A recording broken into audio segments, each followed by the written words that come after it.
What's up, Wrangler Nation? Welcome back into another episode of Wranglers Weekly, brought to you by 575 Pizzeria. I'm Guy Carenza, and today our special guest is Wranglers assistant coach Brandon Richardson. Brandon, thank you for joining the show. Yeah, no problem. Good to be here. We're happy to have you. So let's get right into it. Last week, obviously tough week, went down to Lone Star. Couple of losses there. Just kind of take me through it as a coach. How do you keep guys positive and upbeat and in the right headspace heading into next week's matchup against El Paso? You know what? It's a good point. Keeping guys positive is definitely can be challenging at times, especially when teams go through lots of struggles. But it's a daily reminder to the guys that good teams aren't built in 1 month. They're built over the course of a season, and every good hockey team I've ever been a part of has faced some serious adversity like we have lately. And if you can get through that adversity and get together as a team and turn the corner, that's when you really start to see special things happen. So just preaching to the guys that keep going. It's a short time of adversity, and let's change it for the best. And what were some of your biggest takeaways from those two games in Lone Star? You know what, it was really good to see our team play with some pace. I thought for the majority of the weekend that we did play with a lot of pace. Lone Star, for anyone familiar with the league, is very well coached. They're a very well-structured team.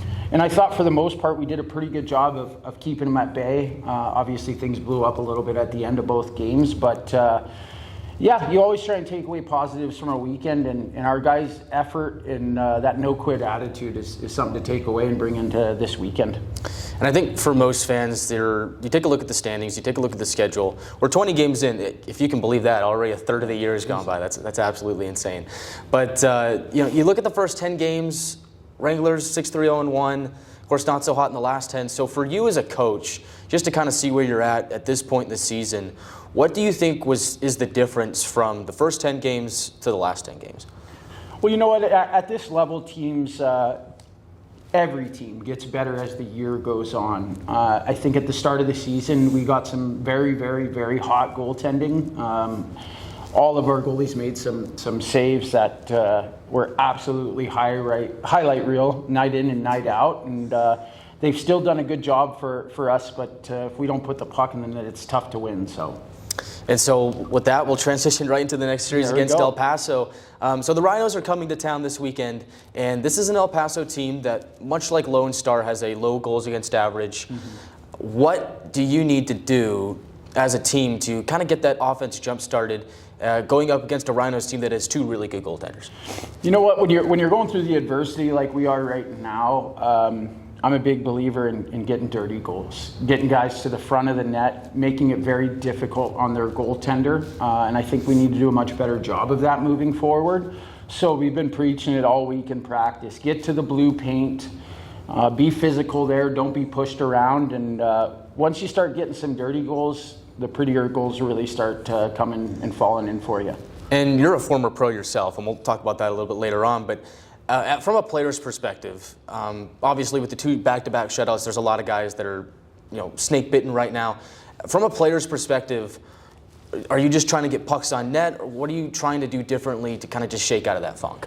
Well, I mean, it's a good point you bring up. Pucks to the net is obviously very important, especially when you're in a slump, but you can throw hundreds of pucks to the net, and goalies at this level, they're good and they'll make saves if you don't have traffic and bodies in front. So a little combination of both, pucks to the net with 2-3 guys crashing the net and trying to bang home a rebound. And, given how long it's been since, the team last scored a goal, how important is it to get that first one, and how important is it to get it quickly, especially being at home? You know what? It's always important to get a goal quickly. I mean, especially when you go for a scoreless weekend like we just did in Lone Star.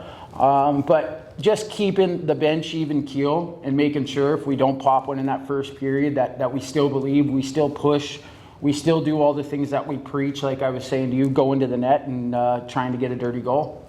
And as a former pro yourself, let's get right into that because we touched on that earlier. Take me through your hockey journey, really just from the start to now as a coach. Yeah, I mean, at my time, I grew up in Southern California and when I was growing up, there was one rink in Orange County where I grew up. It was about 45 minutes away. I'd have practices at 4 or 5 o'clock in the morning. Thanks, Mom. Thanks, Dad. Now looking back on it, I see how difficult it was. From there, I just started playing minor hockey. At 16, I moved away from home to play my first year at juniors, and that's when I really started realizing that I can do something special with this game. And I was very blessed to have some really good coaches, some coaches now that are working at the National Hockey League, and I credit a lot of my work and what I did to the coaching that I had and the mentors I had in my life. So, and I mean, it's just incredible because you talk about that hockey scene in Southern California, from what it was then to what it is now. I mean, talk about the growth there, because that's got to be. I mean, what was it like playing hockey in Southern California? A place that, like, hockey is not the first sport that people think of when you talk about Southern California. So just kind of talk about the hockey scene, how it's evolved, and really how you played a part of that, because you are a big piece of the puzzle there. I am. I appreciate that. I mean, I like to think I'm a piece of the puzzle, but the absolute biggest piece to that puzzle was when Wayne Gretzky got traded from the Edmonton Oilers to the Los Angeles Kings. Hockey started really taking off after there. I mean, not quickly, but at a much quicker rate than it had. Now it's great to see California hockey, man. There's a rink every 15 minutes. I'd say 6-7 rinks in Orange County alone. Players from California are getting drafted on a yearly basis. You have sometimes some of the best teams in the nation. There's been a couple national titles, California Wave back in my day, and California hockey's just blossomed, man. A lot of coaches out there from Canada and all over the world come down, live in a beautiful area where you can have the beach and hockey. So, how much do you think of that was because of the addition of the Sharks and the Ducks in the 90s, like, and especially the Ducks winning the Cup in 07? Like, how much did that impact the hockey scene? Well, you know what? The Anaheim Ducks played a big role, especially in my area, being from Orange County, about 45 minutes from Anaheim. The Kings have been around for a long time, and obviously they were the first ones to really bring hockey to California. But the Ducks have done such a wonderful job with the youth hockey community. Pretty much every rink nowadays is owned by the Ducks.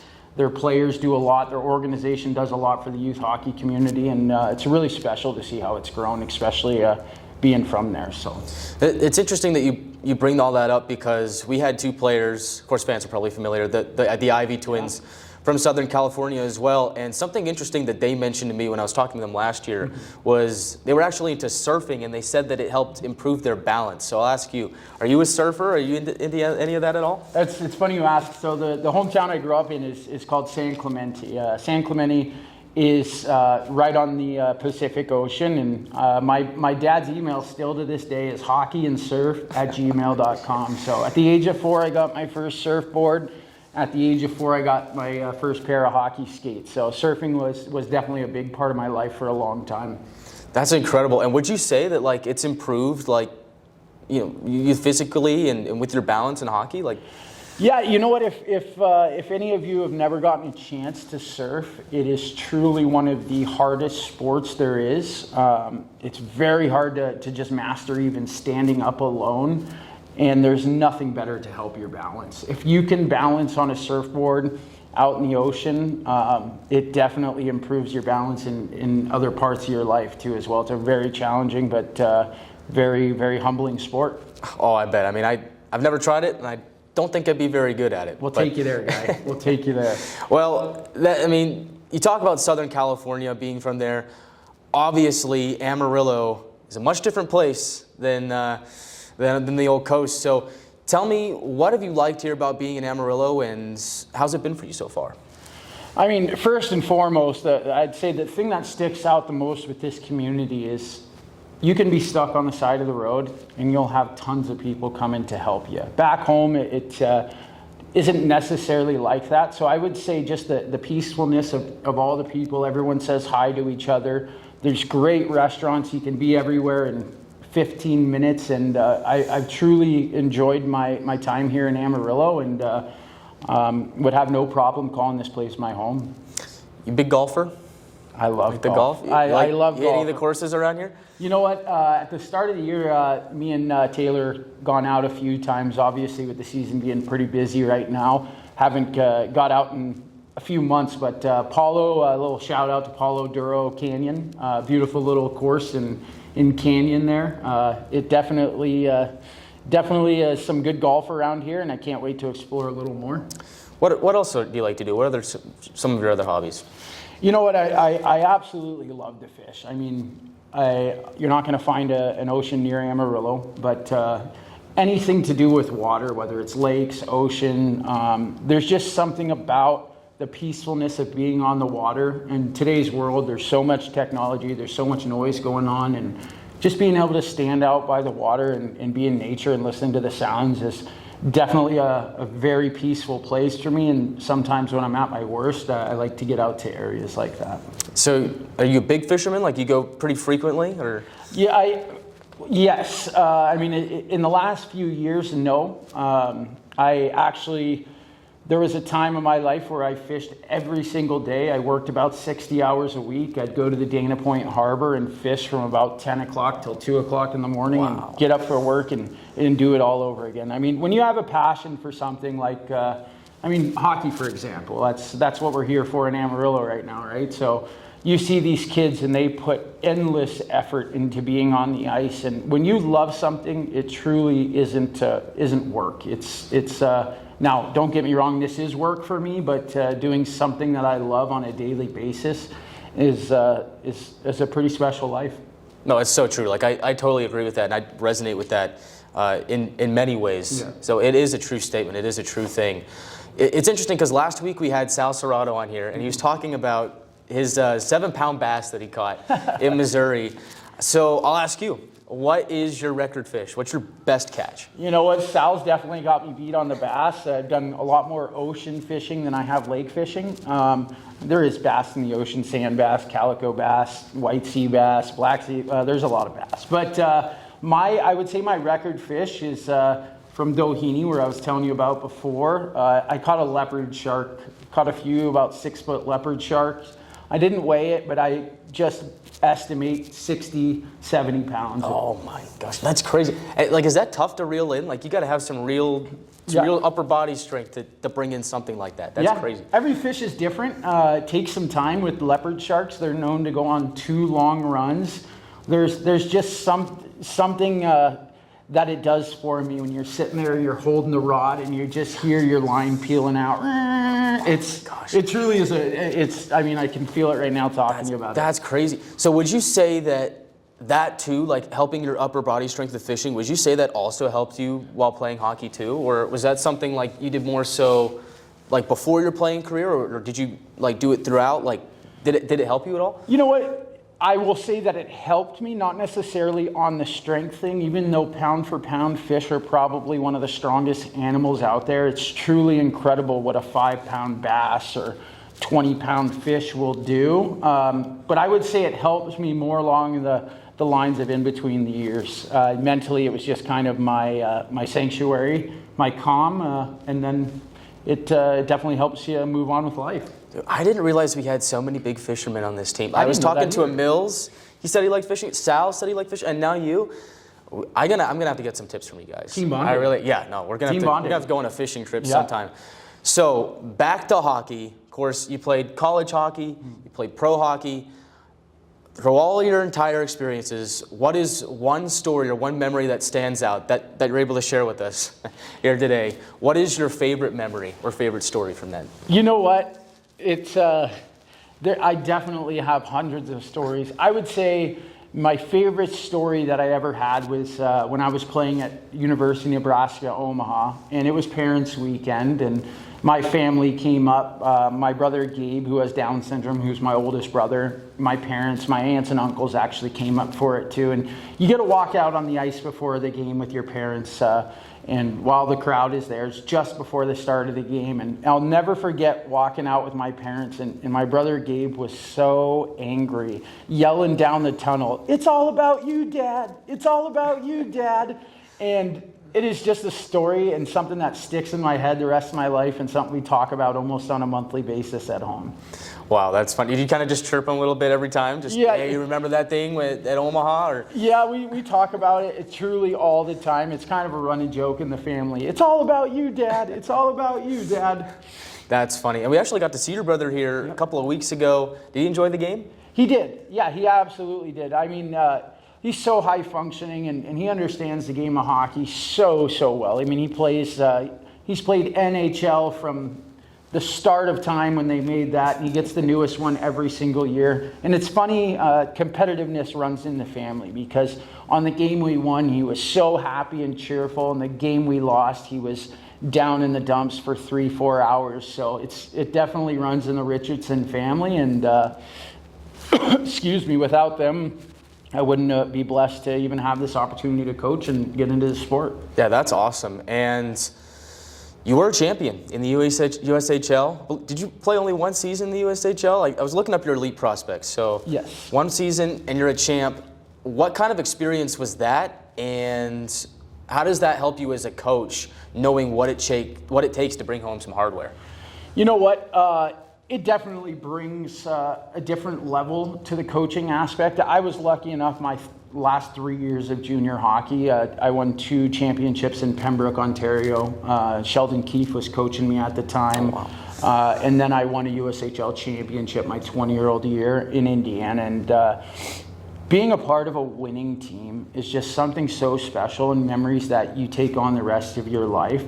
But also running so deep in any sport, anything in life, it is hard to be a champion. It is hard to get down to that nitty gritty, and it definitely teaches you a lot about yourself and a lot of things that you do have to go through as a team in order to get there. And I'll say the one biggest thing is all 3 teams had the one common thing in mind, is from number 1 to number 30 on the team, we were a family and everyone got along, and the culture of the team was absolutely amazing. When everybody loves each other and has everyone's back, something special can really happen, and that's the goal here, is to really get the guys on that level, and that's when things really start gelling. Do you guys still talk to to this day, from those championship teams? Yeah, I definitely do, especially since I'm working in hockey. A lot of those guys, a couple of them are still playing. Torrey Krug, I think he's in St. Louis now. He was in Boston for a long time. But definitely, I mean, obviously not on a daily basis, but sure, nowadays with Facebook, Instagram, things like that, you reach out to many people that you played with, and it's they're family for life, man. As soon as you reach back out to them, whether you talked to them a day ago or 2 years ago, it's like you never left. So it's definitely something special. That's incredible. That's actually amazing. So Brandon, thank you for your time. Thank you for joining us here on the show. Appreciate it. And make sure you check him out in action at the Budweiser Bullpen this weekend. The Wranglers are going to take on the El Paso Rhinos Friday and Saturday. We've got the holiday market in town, and holidays are coming up soon. Like we said, 20 games into the season, and it's already almost Thanksgiving next week. I'm a big holiday guy, so I'm excited. It's unbelievable. It's crazy. He'll be at the holiday market. You'll have to check that out too. Yes, I will. And you'll check him out behind the bench when the Wranglers take on the Rhinos. Make sure you follow us on all social media channels to stay up to date with your Wranglers. And we'll see you again next time on Wranglers Weekly. Have a good one. Thank you.